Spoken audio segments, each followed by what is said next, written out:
Hey guys, Coach Bentley checking in here, day 21. Been loving the content that I've been putting out. I've been getting fantastic feedback from everyone as well. Something that wasn't going to talk about, but I got a lot of requests for a bit more information um, when it comes to hormones and things like that on the previous video that I did with PMS and things like that. So controlling your hormones is something that really needs to be addressed. Now, most people, some people have a fair concept of clean eating, of calories in, calories out, energy expenditure. Now this is fantastic if you do have that kind of knowledge, but it's not the be all and end all when it comes to training or when it comes to trying to achieve your optimal body composition. So there's a couple of things we need to know. We need to know about insulin. Okay, we need to know about estrogen, progesterone. We need to know about leptin. Okay, we need to know about DHEAs, testosterone. Okay, and how these hormones can affect our body composition. If we don't have control of them, then it doesn't matter how hard we're working out or what we're tracking with our macros or our calories. Then it's not really going to help us achieve our results, and we're just going to be quite demotivated when we're looking in the mirror and we're checking out our abs and things like that. We're just not seeing the results we want to see.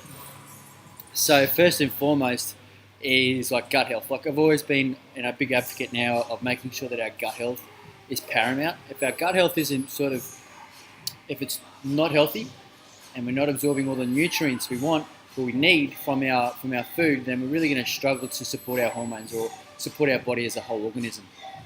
Now, without getting enough nutrients in, then we're not going to be able to support, when it comes to girls, like our endocrine system with our progesterones and estrogens with the cortisol cycle, and things just start to get, really out of whack. Now, probably the first thing that I want to discuss is insulin. Okay, so insulin is like an anabolic hormone. Now, if we're not managing insulin very well, so what happens in a nutshell is we eat carbohydrates. We don't have enough cells in our bodies to uptake the carbohydrates. We're constantly eating them, and so what happens is we lose the ability to manage them. So how to break this down further is when we eat carbs, it releases energy into our system, so blood glucose.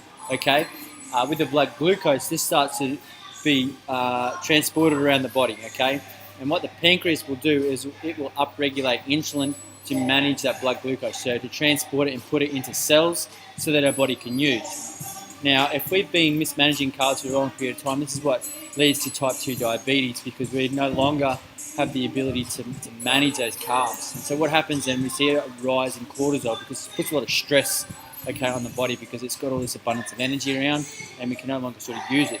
So the body will then tell your body, so your brain will then tell your body, all right, we need to eat more carbs, okay, to release more insulin, okay? So this puts even more stress on the body.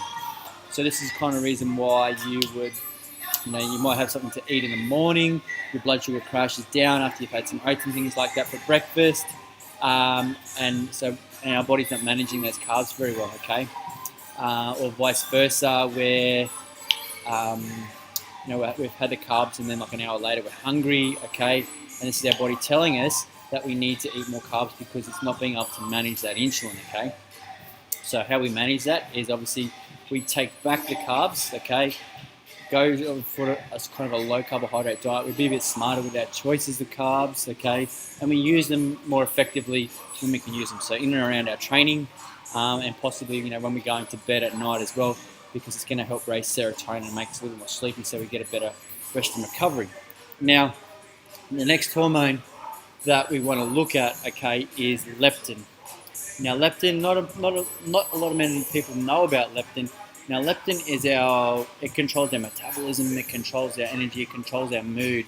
And how this works is leptin is like our master control hormone for on how we sort of eat, okay? So, how do I break this down? All right, so the simplest way I can put this is leptin becomes diminished because our diets are just so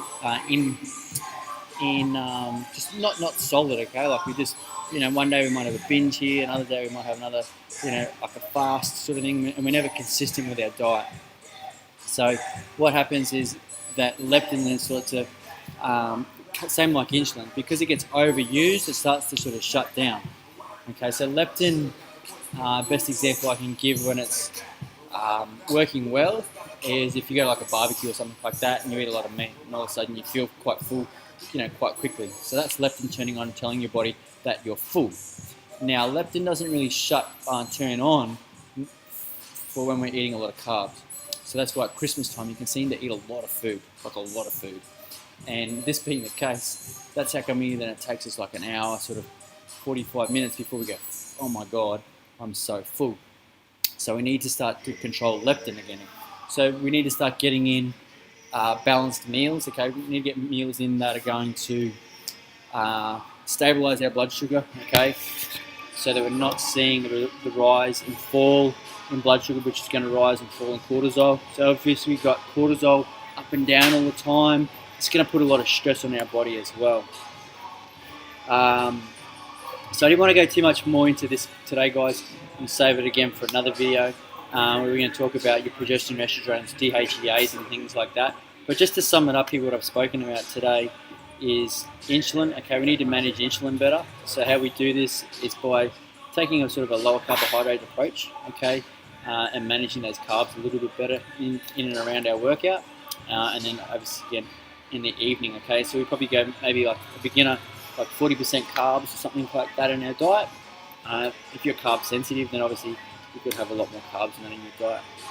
Now with leptin, okay, so probably should have spoken about this with leptin before, is like if we're been in a deficit for quite some time, this is where the purpose of the cheat meal comes in, because it teaches our body to upregulate the metabolism again, and so that we keep burning at a higher rate, okay, and this is why leptin has kind of shut off, because where the calories going in always vary, and so leptin sort of just gets abused and used and thrown out the window.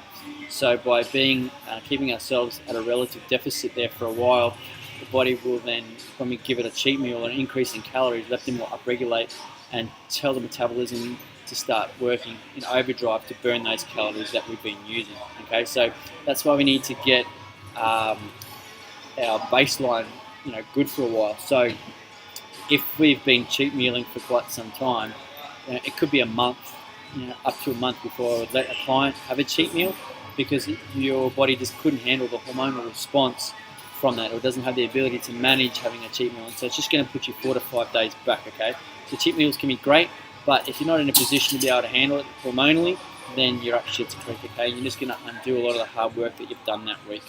Alright guys, that's Ben Lee out on day 21. Check in for day 22, where we're going to talk about estrogen, progesterones, DHEAs, testosterone, stuff like this. Okay, so you have a bit more grasp of how to control your hormones so you can get the best possible results.